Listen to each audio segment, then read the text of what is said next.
Bab 4 Mengenali Tamadun Sejarah Tingkatan 1 KSSM Bahagian 1.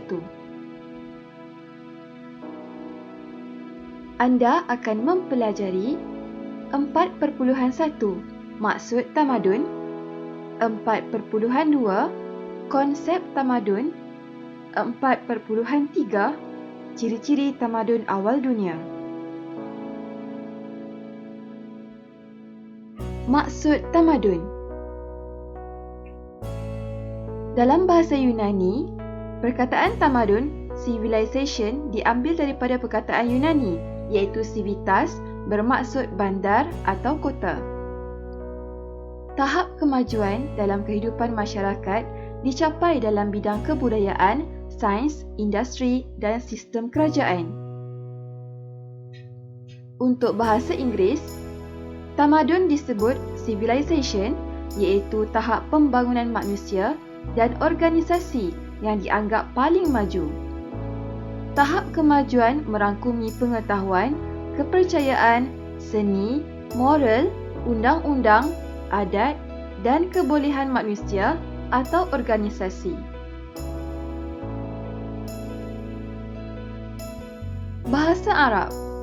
Mudun, Madain dan Madana yang bermaksud tinggi budi bahasa dan pembukaan bandar.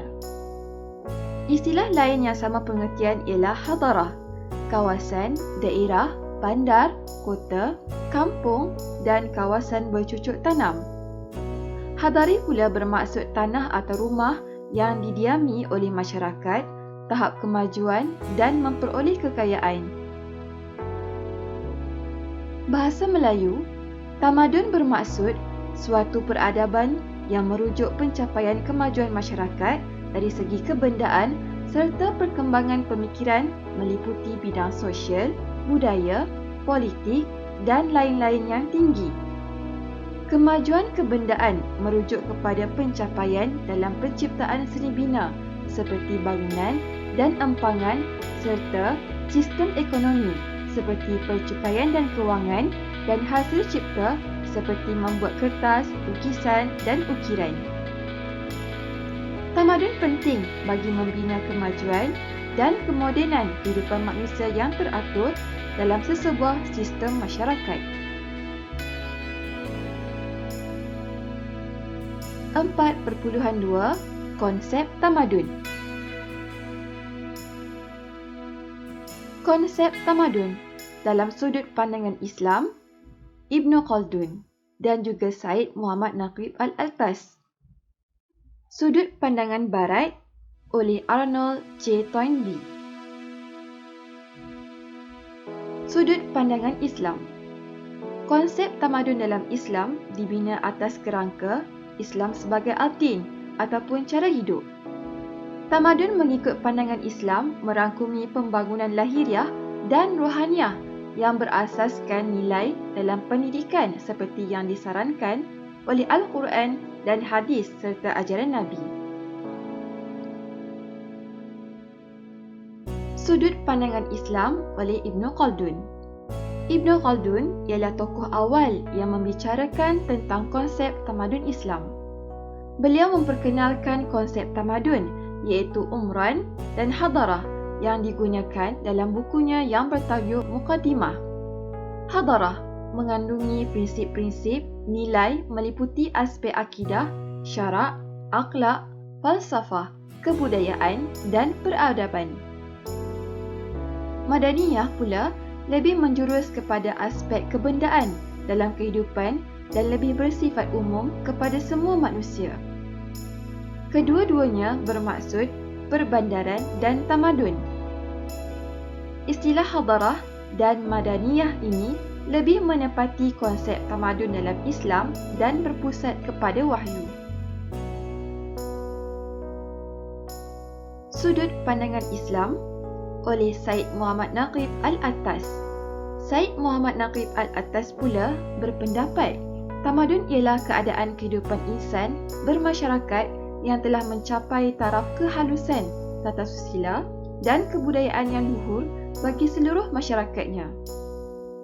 Beliau menulis pelbagai buku dalam bidang pemikiran dan peradaban. Antaranya, termasuklah Islam dalam sejarah dan kebudayaan Melayu dan historical fact and fiction. Sudut pandangan Barat. Istilah civilization digunakan bagi menggambarkan tahap sesuatu masyarakat atau budaya yang kompleks.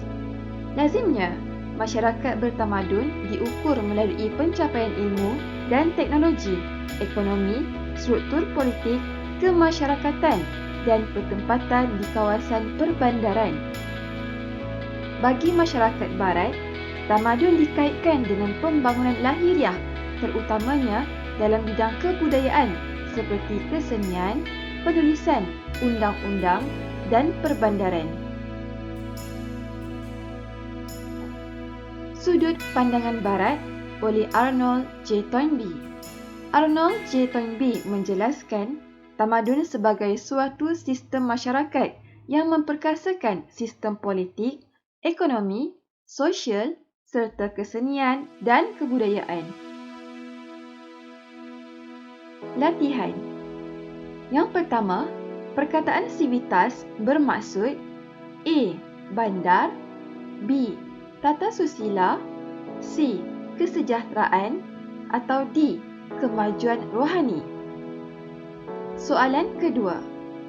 Tamadun mengikut pandangan Islam ialah 1. Pembangunan rohaniah, 2. Pembangunan lahiriah, 3. Kemajuan kebudayaan, 4. Kehidupan yang makmur. A. 1 dan 2, B. 2 dan 3, C. 3 dan 4 atau D. 1 dan 4.